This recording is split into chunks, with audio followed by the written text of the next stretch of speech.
La Maison des Secrets, tome 2, le livre des sorts. Chapitre 13. Debout, face aux herbes folles, Olive eut une vision. La trappe s'ouvrait devant elle, dans un craquement, et la clé se trouvait quelque part, là, dans ce chaos végétal. Son cœur bondit.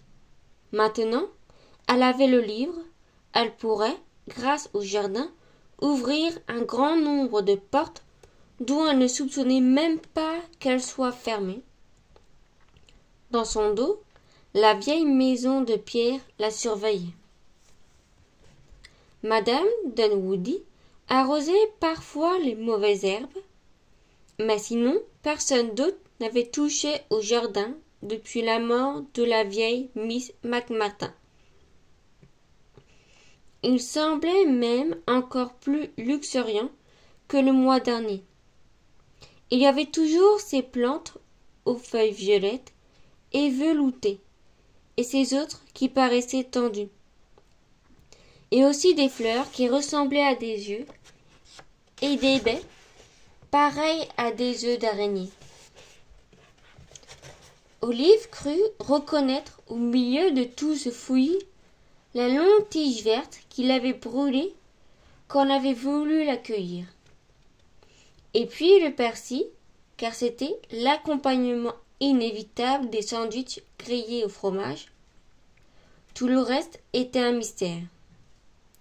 Elle s'agenouilla, veillant éviter les épines, à ouvrir le livre à la page du sort destiné à convoquer un familier. En plus du lait et de la craie, il lui fallait de l'herbe à chat, de la ronce-dent, des orties et des baies rousettes. Les orties piquaient.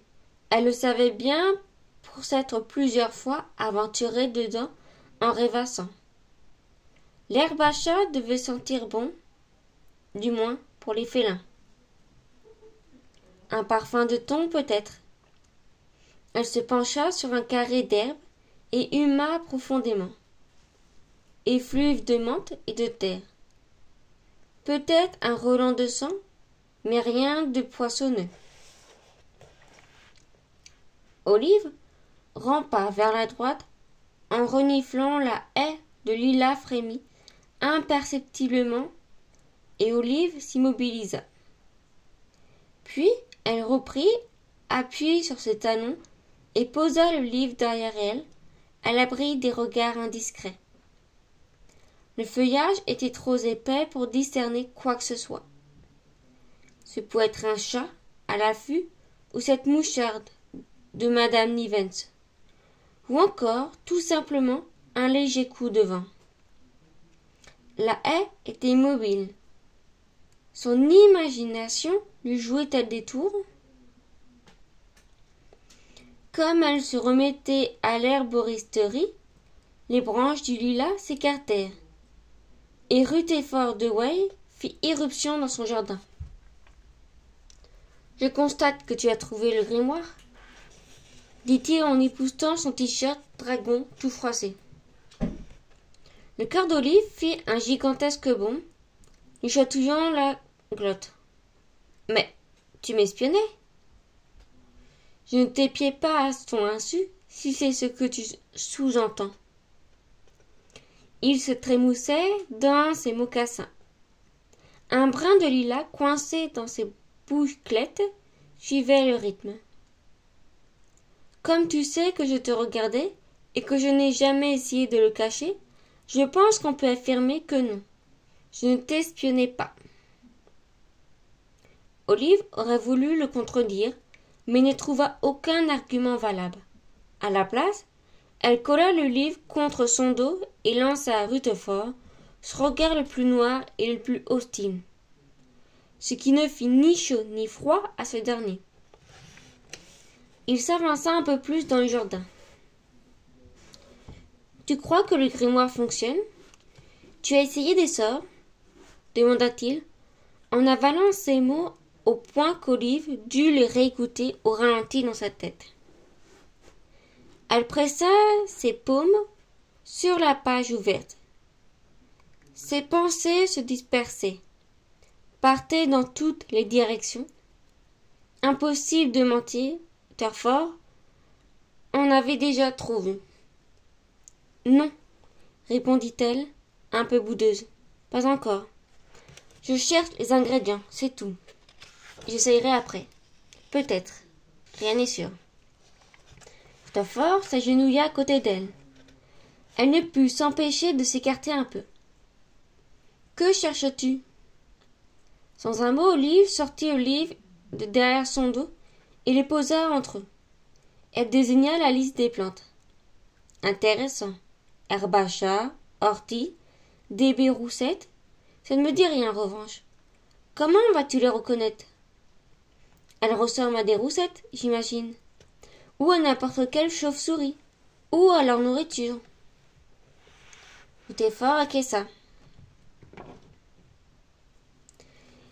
Et la ronce-dent des hypothèses? Olive haussa les épaules. Je chercherai quelque chose qui ressemble à une ronce ou à une dent. Logique, approuva Rutherford. Bien sûr, il faudra faire plusieurs essais de combinaison pour limiter les variables. Olive resta de marbre. Tu veux cueillir les orties ou je le fais? Demanda-t-il, penché sur le carré des plantes. Elle voulut lui rétorquer qu'elle allait s'en charger. Lui n'avait qu'à s'occuper de ses oignons. Mais une voix de stand-or brama. Rutherford! C'était madame Dewey, qui trottinait sur le trottoir, s'approchant dangereusement du jardin. Olive se mit à paniquer. Son cœur s'emballa. Les avait-elle espionnés à travers la haie? Et si oui, qu'avait-elle entendu? Olive eut juste le temps de refermer le grimoire et de s'asseoir dessus avant que l'ombre, format bonhomme de neige, de madame Dewey ne sautant sur eux. Rutherford? Dewey, ajouta-t-elle. Elle jeta un œil à Olive et acquiesça un petit sourire rosâtre qui disparut aussitôt. Bonjour, Olive, mon chou, Rutherford, Dewey. Je me tue à te le dire. Ne laisse pas traîner tes figurines dans la salle à manger. Tu ne les as pas déplacées au moins? Les troupes sont fin prêtes pour la bataille de Bosworth. J'ai failli me rompre le cou en marchant dessus. Je veux que tu ailles les ranger illico. Juste une minute. On est en train de faire quelque chose de capital. De capital, fit madame Dewey, sceptique. Ses yeux, deux petites billes bleues, s'attardèrent sur Olive et son siège de fortune. La fillette se pétrifia instantanément. Madame Dewey soupira et revint à son petit-fils. « Je peux savoir ce que tu fabriques, Rutherford ?» Une expérience scientifique. On essaie d'identifier des plantes rares. Oh! Lesquelles? On cherche des baies roussettes, dit Rutherford. Olive, horrifiée, le fusilla du regard, mais il l'ignora. Ce n'est évidemment pas leur nom latin, mais c'est l'unique indication que nous ayons. Madame Dewey retroussa sa robe sur ses genoux tordus et s'installa à leur côté. « Voyons voir, » murmura-t-elle. Ses petites mains replètes inspectèrent les tiges et feuilles. Et voilà, des baies roussettes. Elle cassa net une petite tige noire portant de minuscules baies bleues foncées recouvertes d'un duvet argenté. Et le ronce-dent? Demanda Rutherford. Olive, impuissante, lui refit les gros yeux. Elle n'osait piper mot ni bouger. Elle avait trop peur d'attirer l'attention de madame Dewey sur elle et sur le livre. Mais pourquoi donc Rutherford ne parlait-il pas? Simple comme bonjour, dit la vieille dame. Elle cueillit une plante dentelée. Autre chose? Oh, des plantes plus ordinaires, de l'herbe à chat, des orties. Et voilà, Madame de Way détenait pratiquement toute la recette. Il n'allait pas tarder à comprendre qu'il se tramait là bien davantage qu'une expérience scientifique, comme le prétendait Rutherford. Derrière le large derrière de Madame de Way, Olive fusilla le garçon des yeux. Il se contenta de lui faire un clin d'œil, puis il haussa les épaules. L'herbe à chat ressemble à de la menthe. On l'appelle même menthe au chat, expliqua Madame de Way. Quant aux orties, sans gants ni sécateurs, il faut les arracher au niveau des racines. Là, comme ça. Vous voyez? Aucune brûlure. Elle déposa les 2 derniers spécimens à côté des baies roussettes et des ronces dents. Merci, mamie, dit Rutherford. Madame de Way se releva lentement. Ses pieds, tout petits, constituaient un bien piètre piédestal pour son corps imposant. Eh bien, bon courage pour votre expérience, dit-elle en souriant. Elle leur jeta un dernier regard qui embrassa aussi le livre mal dissimulé. Olive en était certaine. Puis elle s'éloigna d'un pas mal assuré. Ça va pas la tête? Murmura Olive rageusement dès que Madame de Way fut hors de portée. Elle s'y connaît en botanique, dit Rutherford. Non sans bon sens. Mais maintenant, elle sait tout. Elle fait se douter de quelque chose, c'est sûr. Si ça se trouve, elle sait déjà ce que je fais. Elle a vu le livre et... Rutherford secoua la tête. Pourquoi se douterait-elle de quoi que ce soit? Je n'arrête pas de faire des expériences et des collections. Olive se releva d'un bond sans lâcher le grimoire. Furieuse, elle épousta la relure couverte de terre et d'herbe. Si elle croyait qu'on se contentait d'identifier des plantes, pourquoi s'est-elle donné la peine de les cueillir? Elle sait forcément qu'on compte les utiliser. Tu es paranoïaque. Ta peur est excessive et irrationnelle, dit Rutherford, en se mettant debout lui aussi. Je sais ce que poire anoïaque veut dire, cria Olive, non sans mauvaise foi. Et c'est faux. Pourquoi ta grand-mère en saurait-elle autant sur ces plantes si elle n'était pas...